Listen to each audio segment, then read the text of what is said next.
संयुक्त मोर्चे की मैं बात कर रहा हूँ, ये हर रीजन के अंदर बीजेपी का मुकाबला में जो पार्टी है, ये हरियाणा की बात कर रहा हूँ, हरियाणा में है ना, हरियाणा में बीजेपी को कौन पार्टी आ रही है? सब में मेरा कांग्रेस आ रही है ना, ये एनडीए आ रहा है, यही ना। तो इसी तरह कहीं दूसरे स्टेट के अंदर कोई और पार्टी भी हो सकती है मुकाबला। इसलिए निर्णय संयुक्त मोर्चे ने अगर निर्णय लेना होता तो देश लेवल पर लेना होता है, वहां निर्णय ये लिया गया है जो बीजेपी को रहता है उसी की सपोर्ट करता है और इसको पूरे देश के अंदर किसानों के साथ, मजदूरों के साथ जिस तरह का व्यवहार कर रही है और विपक्ष के साथ भी जिस तरह का व्यवहार किया जा रहा है, केंद्र के अंदर एक सबसे बड़ा मुख्य विपक्षी दल है, उसके खाते फ्रीज कर दिए गए, एक मुख्यमंत्री को पहले जेल में डाल दिया गया, एक मुख्यमंत्री को अभी जेल में डाल दिया गया। यानी इस तरह के व्यवहार को देखते हुए संयुक्त मोर्चे ने निर्णय लिया है कि देश के अंदर लोकतंत्र बचाओ बीजेपी हराओ का संयुक्त मोर्चा ने नारा दिया है। उसके तहत हमने अपने 23 शहीदी दिवस के दिन 23 से ही हमने अपने प्रोग्राम शुरू कर दिए हैं।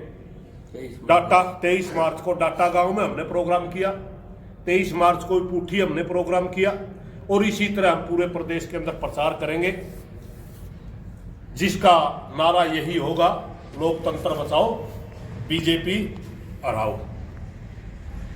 अब आपको दोनों को लेकर, क्योंकि संयुक्त मोर्चा के अंदर अकेले किसान संगठन नहीं है, संयुक्त मोर्चा के अंदर मजदूरों के बहुत से संगठन है और ट्रेड यूनियंस भी है। वो निर्णय इसलिए नहीं लिया गया कि देखिए, जो 9 साल से जो सरकार चल रही है, लगातार ट्रेड यूनियंस भी अपनी आवाज उठा रहे हैं, किसान भी, मजदूर भी अपने, मगर ये सुनाई करने की बजाय हमारे साथ लाठियों से के साथ व्यवहार करते हैं, गोलियां चलाते हैं, आंसू गैस के गोले। अब मैं आप लोगों से ही पूछना चाहता हूं, पंजाब का किसान दिल्ली जा रहा था अपनी मांगों को लेकर, कौन सा गुलाम था भाई? किसान की क्या दिल्ली राजधानी नहीं है? गोलियां चलाएगी, आंसू गैस के गोले छोड़ेगी। हमने पिछले दिनों खेड़ी चौपटा के अंदर उनकी मदद करने की कोशिश करी, आपको पता है 400 लोगों को लाठियां लगी, सारा प्रशासन के भी साथ किसान भिड़ गया, फिर मजबूरी बस उनको भी चोटें लगी। एक डीएसपी जो रविंदर सांगवान नाम का डीएसपी है, उसकी एक डीएसपी की फोड़ करने की वजह से 400 लोगों को चोटें। ये सारी चीजें देखने के बाद हमने इस बात का निर्णय लिया है कि ये जो पार्टी सत्ता में है, ये लोकतंत्र में विश्वास नहीं रखती। इस चीज से जो ये उड़ना चाहता है, ये बडाला साहब ने जो बात कही है ना, ये मात्र बास रीजन के लिए, मात्र बास के लिए हम प्रचार की बात कर रहे हैं। हम प्रचार की, देखिए मैं बात बताऊंगा, वो अलग चीज, एक मिनट बड़ा सा, वो अलग बातें हैं।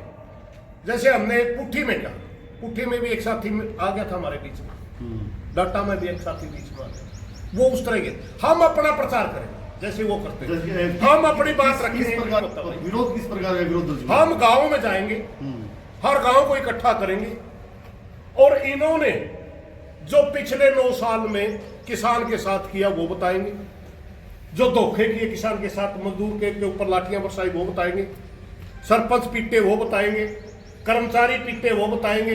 हम सारी की सारी बातें जनता के सामने रखेंगे। क्या ये लोग, हम ये भी बात रखेंगे कि 2014 के अंदर इन्होंने क्या वादे करे थे, वह 2 करोड़ रोजगार देंगे, क्या वो पूरा करा? हम ये भी बताएंगे कि इन्होंने 100 स्मार्ट सिटी की बात करी थी, क्या वो पूरा करा? हम ये भी बताएंगे कि मनरेगा का बजट 90,000 करोड़ से घटा करके 60,000 करोड़ के लिए, क्या हम वो बातें ही बताएंगे। हम ये भी बताएंगे कि ये देश की सुरक्षा को बढ़ाने की बात करे थे, अग्निवीर लेके आगे। हम ये भी बताएंगे कि उस समय महंगाई दर क्या होती थी, आज क्या है, उस समय सिलेंडर क्या होता था, का भाव क्या था, आज क्या है, उस समय आपका फसलों के भाव क्या थे, आज क्या है। ये सारे की सारी तुलनात्मक स्थिति तो जनता के सामने पेश करने का हमारा प्रजातांत्रिक अधिकार है, इसमें क्लैश की कौन सी बात है? क्योंकि संयुक्त मोर्चा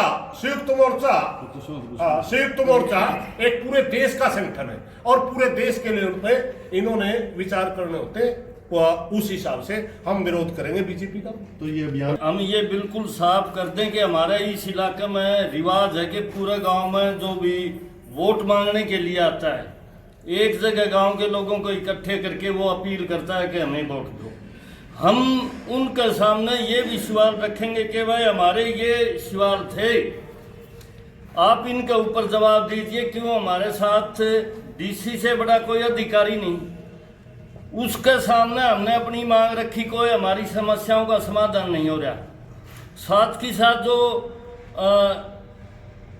रोजमर्रा की में हमें दिक्कतें आ रही हैं प्रजातंत्र के बचाने के सवाल के ऊपर, चाहे वो दिल्ली जाने का सवाल है, मांगों का सवाल है, उसके ऊपर भारतीय जनता पार्टी को हम दोषी मानते हैं। और भाई जवाब दे की जाए तो पर्ची मांगने आया है तो हम फोकट में पर्ची नहीं है, यहाँ किसानों ने लटका रखे हैं। साथ ही साथ दूसरी पार्टियों के लोगों को भी हम स्पेयर नहीं करेंगे, ये कहेंगे कि भाई इन मांगों के ऊपर जो किसानों की मांगे हैं उनके ऊपर आपका क्या नजरिया है, आप भी अपनी स्थिति को साफ करो कि भाई इन सारी समस्याओं की जड़ भारतीय जनता पार्टी को है और उससे तो अब जवाब मांगा जाएगा। और इस कार्यक्रम का नाम हम रखेंगे हिसाब दो जवाब दो। हिसाब तो उनसे मांगना पड़ेगा कि देश के किसानों ने ये आपके सामने समस्याएं रखी, ये मांगा, भाई हिसाब दो और जवाब दो। गांव के बीच में जहाँ वो वोट मांगने के लिए आएंगे वहाँ उनके सामने ये बात रखी जाएगी, ये कोई छुपी बात। नंबर एक, हम काफी दिनों से दो मजदूरों के मुद्दे में लड़ रहे हैं कि मजदूर को लगातार काम दो मनरेगा के तहत और काम के पूरे दाम दो। एक हमारी मांग लगातार ये रही है, जिस तरह किसान का मार्केटिंग बोर्ड से एक राइट है, अगर खेत के अंदर किसान दुर्घटना का शिकार हो जाता है तो उसको मार्केटिंग बोर्ड 5 लाख रुपए देता है, जैसे जहर चढ़ गया, सांप लड़ गया, इस तरह। मनरेगा मजदूर का अगर कोई एक इस तरह की घटना बीत जाती है तो उनका मात्र 5 या 10 हजार रुपये, 25 हजार रुपये तक ज्यादा से ज्यादा दिए जाते हैं। हमारी हमेशा मांग रही है कि इनका भी एक बोर्ड बढ़े और जितना भवन निर्माण के साथियों को भी 5 लाख रुपए दिया जाता है, किसान को भी 5 लाख रुपए दिया जाता है, तो मनरेगा मजदूरों की भी अगर दुर्घटना हो तो उसको भी 5 लाख रुपये दिया जाना चाहिए। एक हमारी सरकार के साथ एक समझौता हुआ था खेड़ी चोपटा, 2021 के अंदर नरमा मरगी थी, 47 दिन तक धरना चल और वो डिप्टी सीएम उस समय दुष्यंत चौटाला होते थे, आज तो बीजेपी ने दबा दी हम थी। उनके साथ एक समझौता हुआ था एज ए रेवेन्यू मिनिस्टर के हिसाब से कि पूरी की पूरी भूमि का बिना शर्त 6,500 रुपये प्रति एकड़ दिया जाएगा, क्योंकि उस समय 7,000 से नॉर्म शुरू होता था।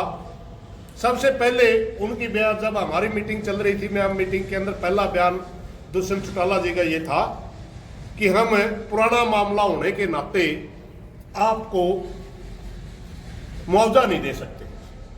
हालांकि उसके ऊपर कमेटी बिठाई गई थी, 3 एसडीएम उस कमेटी के अंदर थे, डीडीए था, उसने क्वालिटी और क्वांटिटी दोनों में नुकसान उस रिपोर्ट में दिखाया था। उसके ऊपर रिपोर्ट के ऊपर वो बात होनी थी, कम से कम नॉर्म 7,000 रुपए से कम देंगे। गांव बोर्ड से बता दो। 17 गांव थे खेड़ी जालब तहसील के अंदर, मैं सारे गांव आपको डिटेल में बता दूंगा। उनमें जब समझौता कहने लगे 100-200 रुपये कम दे, हमने कह दिया भाई तो आप 500 रुपये कम दे दो, मगर अगर आप मुआवजा नहीं दे सकते तो मुआवजे की शर्त भी नहीं लगनी चाहिए, क्योंकि मुआवजे के ऊपर 5 एकड़ की शर्त होती है और बीमित भूमि को नहीं मिलता।